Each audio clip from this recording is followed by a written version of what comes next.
Doctor గారు, చాలా వరకు పేరెంట్స్ బాధపడుతూ ఉంటారు. పిల్లలు తొందరగా బరువు పెరగట్లేదు అని చెప్పేసి, చాలా బలహీనంగా ఉన్నారు అని కంప్లెయింట్స్ చేస్తూ ఉంటారు కదా! సో, అలా పిల్లలు బరువు పెరగడానికి ఏ రకమైన పథ్యాహారం తీసుకుంటే మంచిదంటారు? చిన్న పిల్లలకి అంటే వాళ్ళకి టేస్టీగా ఉండి, వాళ్ళు బాగా బలం పెరగటానికి, ఆరోగ్యం చక్కగా ఉండడానికి, నేచురల్‌గా ఉండేటువంటి పదార్థాలతోటి ఒక చక్కటి పథ్యాహారం తయారు చేద్దాం మనం ఇప్పుడు.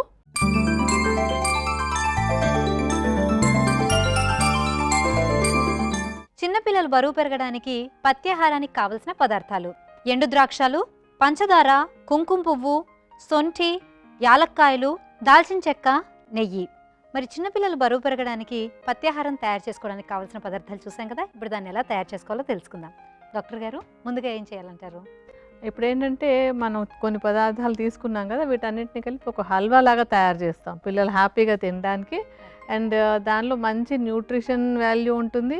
వాళ్ళకి బలం కూడా బాగా వస్తుంది దాంతోటి. అందులో మనం మొట్టమొదట చెప్పుకున్నాం కదా! ఇందులో తీసుకోబోయేటువంటిది ఏంటంటే ఎండు ద్రాక్ష. ఈ ఎండు ద్రాక్ష అంటే పిల్లలకి నోటికి రుచి బాగుంటుంది. అలాగే ఇది ఒక రసాయనం అనమాట. రసాయనం అంటే శరీరం చక్కగా ఎదగడానికి, శరీరంలో ఉండేటువంటి అన్ని కణాలు చక్కగా పనిచేసి హెల్తీగా ఉండడానికి ఉపయోగపడేటువంటి పదార్థాలని రసాయనం అని చెప్తాం. అలా రసాయనంగా ఉపయోగపడేటువంటిది ఈ ఎండు ద్రాక్ష. ఎండు ద్రాక్షని సుమారుగా ఒక అరకిలో పరిమాణంలో, అంటే 500 గ్రాముల పరిమాణంలో తీసుకోవాలి. దాన్ని కొంచెం మిక్సీలో వేసి ఒక ముద్దలాగా తయారు చేసుకోవాలన్నమాట. ఈ ముద్దలాగా తయారు చేసుకున్నాక మనం ముందు ఒక బాండీని రెడీగా పెట్టుకుందాం. తీసుకోండి. మనం ఏంటంటే, మీరు లెక్క ప్రకారం తీసుకోవాలి. మేము కొంచెం చూపించడం కోసం కొద్దిగా వేసి చూపిస్తాము. ఇప్పుడు ఈ ముద్ద తీసుకున్నాం కదా, ఎండు ద్రాక్ష ముద్దని బాండీలో వేయండి. ఇది 500 గ్రాముల ఎండు ద్రాక్షకి చక్కెరని ఒక 450 గ్రాముల పరిమాణంలో తీసుకోవాలి.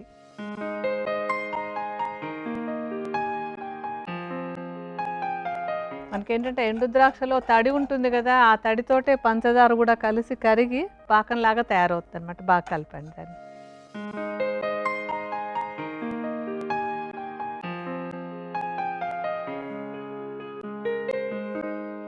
ఈ రెండు కలిపి ఇప్పుడు మనం హల్వాలాగా ఉడకపెడుతున్నాం కదా, ఇది ఉడికే సమయంలోనే ఇందులో సుమారుగా ఒక 80 గ్రాముల పరిమాణంలో నేతిని కూడా కలుపుకోవాలి. నెయ్యి కూడా ఏంటంటే టానిక్ లాగా పనిచేస్తుంది. పిల్లలకి ఎదుగుదలకి చాలా అవసరం. మెదడు ఎదుగుదలకి, నర్వస్ సిస్టమ్ ఎదుగుదలకి కూడా నెయ్యి చాలా అవసరం.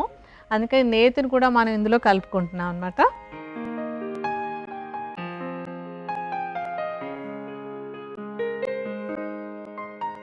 ఇప్పుడు మనం అలా ఉడకపెడుతుంటే చక్కగా హల్వా లాగా అంచుల్లో అంతా విడిపోయేలాగా చిక్కగా తయారైనంత వరకు ఉడికించుకోవాలి. బాగా అయినట్టుంది కదా, అంచుల్లో కూడా అంతాను దగ్గరకు వస్తుందా. ఈ స్థితికి వచ్చేసిన తర్వాత ఏంటంటే, ఇందులో మనం కొన్ని మంచి మూలికల ద్రవ్యాలని కాస్త కలుపుకోవాలన్నమాట. అంటే ఇది తీసుకున్నటువంటి పథ్యాహారం ఒంటికి బాగా అరిగేలాగా ఉండేటట్టుగాను, అంటే ఇంకా కొన్ని ఏంటంటే, కొన్ని మూలికలు మన శరీరం బాగా స్టిమ్యులేట్ అయ్యేలాగా, బలం పెరిగేలాగా ఉపయోగపడేటువంటి కూడా కొన్ని ఉంటాయి. అవన్నీ కూడా కొంచెంగా వేద్దాం మనం ఇప్పుడు. సొంఠి ఏమో తీసుకున్నటువంటి ఆ పథ్యాహారం ఒంటికి వంటబట్టడానికి ఉపయోగపడుతుంది. అలాగే సొంఠి ఏంటంటే జీర్ణశక్తిని కూడా బాగా మెరుగుపరుస్తుంది అనమాట. సొంఠిని చూర్ణంలాగా చేసేసి ఉంచుకుని ఒక చెంచాడు సొంఠి చూర్ణాన్ని మనం ఇందులో కలుపుకోవాలన్నమాట. అంటే 500 గ్రాములకైతే ఫుల్ చెంచాడు వేసుకోవాలి. మేము చూపిస్తున్నది కొంచెం కనుక కొద్దిగా చూర్ణం వేద్దాం ఇందులో. తర్వాత దాల్చిన చెక్క కూడా ఏంటంటే, పిల్లలకి కడుపులో ఏదైనా ఇతర ఇబ్బందులు ఉంటే అవన్నీ పోగొట్టి చక్కగా ఇది అరగటానికి, తీసుకున్నటువంటి ఔషధం వంటబట్టడానికి ఉపయోగపడుతుంది. దాల్చిన చెక్క చూర్ణం కూడా మనం అరకిలో వేసుకున్నట్టయితే కనుక ఫుల్గా ఒక చెంచాడు దాల్చిన చెక్క చూర్ణం వేయాలి. ఇప్పుడు మనం కొద్దిగా వేసి చూపిద్దాం. ఇది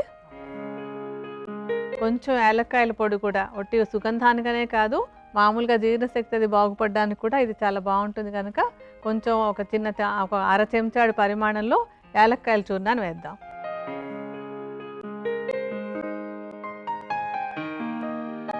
తర్వాత కుంకుమ పువ్వు కూడా చక్కటి టానిక్, అంటే శరీరానికి అన్ని విధాలా ఉపయోగపడేటువంటి టానిక్ లాంటిది.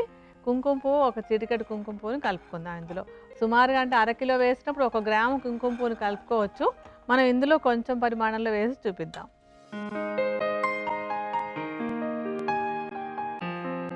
అంత రెడీ అయిపోయింది. మనం ఇంకా స్టవ్ కూడా ఆపేయచ్చు. చిక్కగా అయిపోయింది కదా, అన్ని పక్కల నుంచి విడిపోయింది.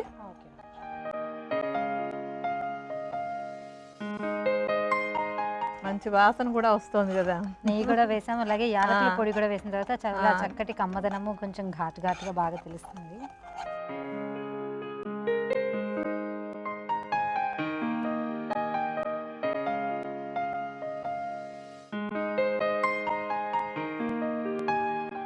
డాక్టర్ గారు, రెడీ అయిపోయింది కదా మనకి పిల్లలకి బరువు పెరగడం కోసం ఒక పత్యాహారం. ఓకే, ఇప్పుడు ఇది రెడీ చేసుకున్నాం కాబట్టి దీన్ని ఏ విధంగా తీసుకుంటే మంచిదో తెలియజేయండి.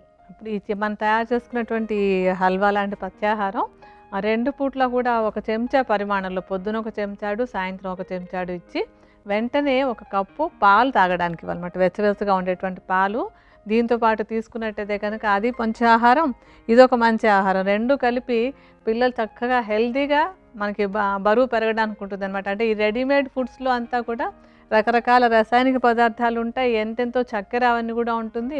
అక్కర్లేని పదార్థాలు చాలా ఎక్కువ వస్తాయి. అలా అక్కర్లేకుండా మనం ఇంట్లో మంచి క్వాలిటీ తోటి అన్నీ హెల్తీగా ఉండేటువంటి ఎండు ద్రాక్షతోటి, ఇతర మూలికలు సొంఠి, దాల్చిని, తర్వాత కుంకుమ పువ్వు, ఏలక్కాయలు ఇలాంటివన్నీ కలిపి తయారు చేసినటువంటి పత్యాహారంతో పిల్లలు చక్కగా బరువు పెరుగుతారు.